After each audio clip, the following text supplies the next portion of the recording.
السلام علیکم۔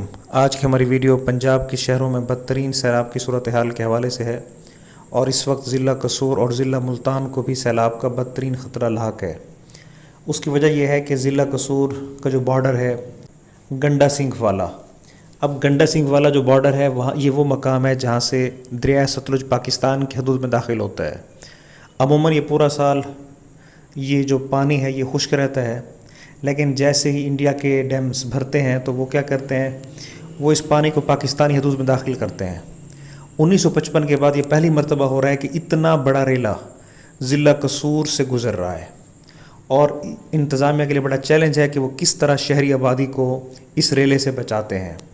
اس کے ساتھ ساتھ جو بڑا خطرہ ہے وہ ضلع ملتان کو ہے۔ ہم جانتے ہیں کہ ضلع ملتان کے قریب سے دریائے چناب گزر رہا ہے، اور چناب جو ہے وہ احمد پور سیال کے مقام پہ اس کے اندر راوی کا پانی بھی شامل ہو جاتا ہے۔ پہلے تریمو کا مقام ہے، تریمو کے مقام پہ چناب اور جہلم یہ دونوں ملتے ہیں، اور پھر احمد پور سیال کے مقام پہ دریا راوی بھی اس میں شامل ہو جاتا ہے۔ تو تین دریا اکٹھے بہتے ہوئے ملتان کے قریب سے گزرتے ہیں۔ تو یہ ملتان اور مظفر گڑھ کے درمیان سے، جسے عام طور پہ چناب پل کہا جاتا ہے، تو یہ وہ مقام ہے جہاں سے دونوں شہروں کو خطرہ ہے، مظفر گڑھ کو بھی اور ملتان کو بھی۔ تو ملتان شہر کو بچانے کے لیے عام طور پہ یہ کیا جاتا ہے کہ ہیڈ محمد والا کے قریب شگاف دیا جاتا ہے تاکہ شہری آبادی کو بچایا جائے۔ جو فلڈ فورکاسٹنگ ڈویژن ہے اور اسی طرح نیشنل ڈیزاسٹر مینجمنٹ اتھارٹی ہے، ان کا فوکس یہ ہے کہ ملتان کی شہری آبادی کو بچایا جائے، اور اس طرح ضلع مظفر گڑھ کو بھی بچایا جائے۔ تو چونکہ یہ تینوں دریا یعنی چناب، جہلم اور راوی اکٹھے مل کے یہ مظفر گڑھ اور ملتان کے درمیان سے گزریں گے، تو جس سے ان دونوں شہروں کو شدید خطرہ لاحق ہے۔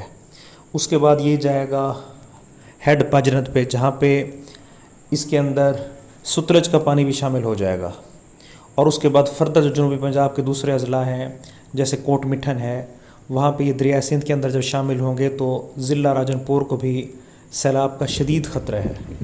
تو ہم توقع کرتے ہیں کہ اللہ پاک سیلاب کی آفت سے ہمارے پاکستان کے لوگوں کو محفوظ رکھے، اور ہمارے شہروں کا اللہ پاک تحفظ کرے۔ تو آج کی ہماری ویڈیو دیکھنے کا بہت شکریہ۔ ابھی تک جن لوگوں نے ہمارے چینل سبسکرائب نہیں کیا تو ان سے گزارش یہ ہے کہ اس چینل کو سبسکرائب بھی کر لیں تاکہ ہماری آنے والی انفارمیٹیو ویڈیوز ان تک پہنچتی رہیں۔ تھینکس۔